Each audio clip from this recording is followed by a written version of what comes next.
All right, so this is the episode after the episode. Maybe this will be a thing from now on. Could be. But we continued to talk, and you told one of the most amazing stories about a gentleman you met through the VFW. Correct. Go ahead. So I am a member and former commander of VFW Post 5077, O'Fallon, Missouri.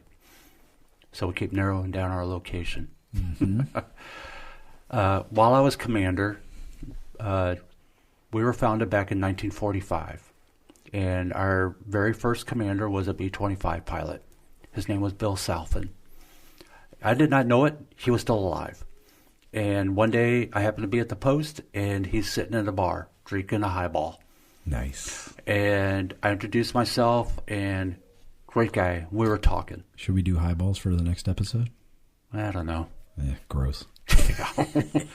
But as I was talking to him, I realized that this man had a story to tell as a World War II vet. And I asked him if I could come to his home and interview him. And he said, sure. So one day I went to his house, and he's telling me his story. He enlisted. He became a B-25 pilot. Him and his crew were training in Kansas how to fly planes. Mm-hmm. And when they finished, they were given a brand new B-25 bomber. And he named it Lackanucky. And his wife, or not his wife, but his mother asked him, what does Lackanucky mean? And he said it was Hawaiian for I love you. Classic. Right. So that calmed down the mom. Yeah. And on his way from Kansas to England, which was his assignment, he flew over his hometown here in Missouri, off course, and buzzed the town, made a big loop over around the town. That's great. Over his family home, and kept on flying. Very Army thing to do. It was. Army Air Corps. Right. Don't forget your roots, Air Force. Right. Army Air Corps.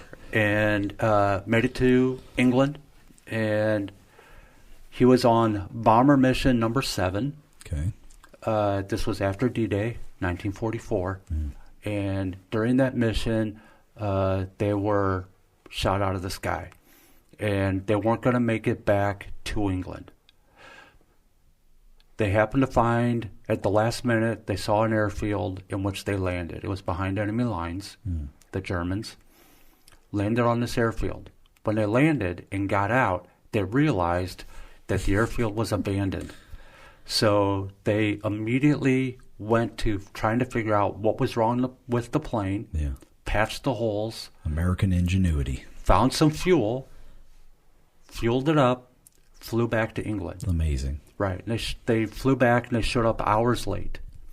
And at that time, in that situation, all of the bomber crew was allowed to go home. They were done flying missions. Yeah, because if you get shot down once, then you can go home, right? Right. However, pilots were in short demand, so him and his co-pilot were not allowed to go home. The entire bomber crew decided to stay on board and stay with him and his co-pilot, which was, in my opinion, was a true mark of leadership. Yes, absolutely. That they stayed and continued on with their mission. Yeah. So that was bomber mission number 7.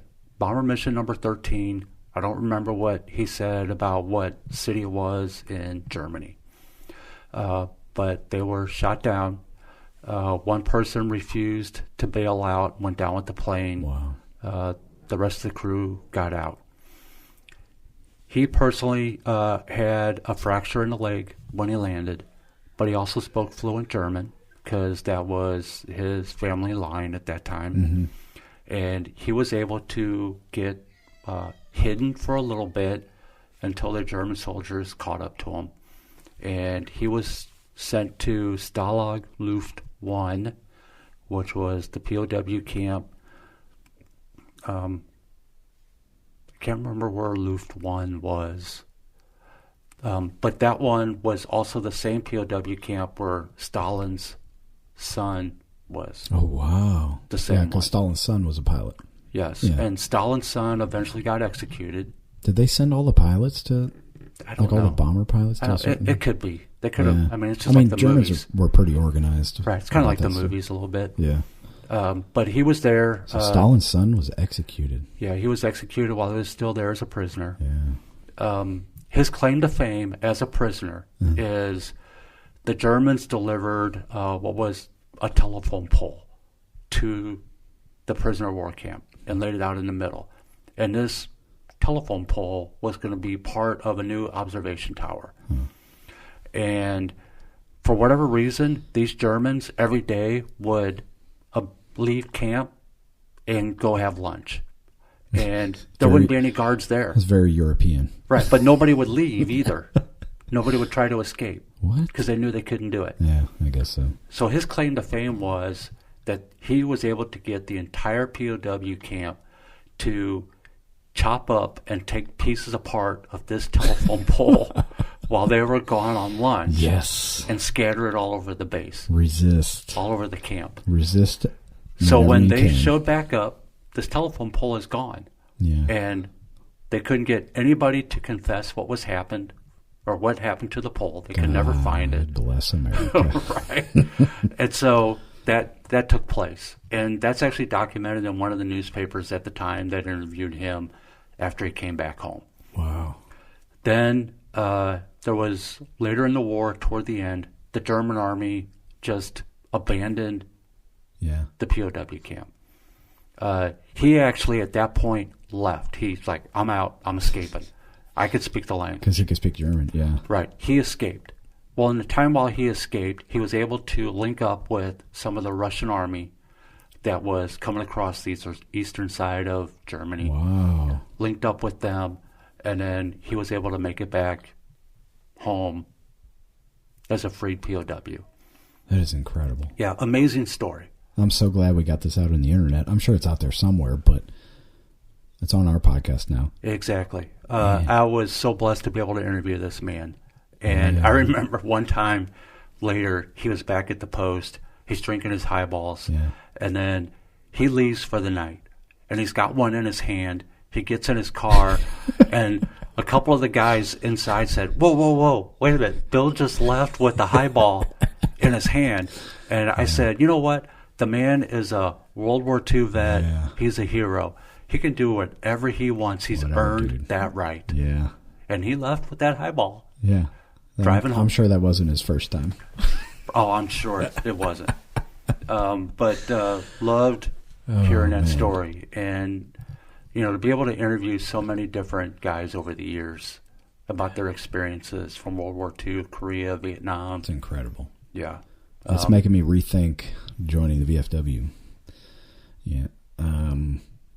I probably won't still. But right.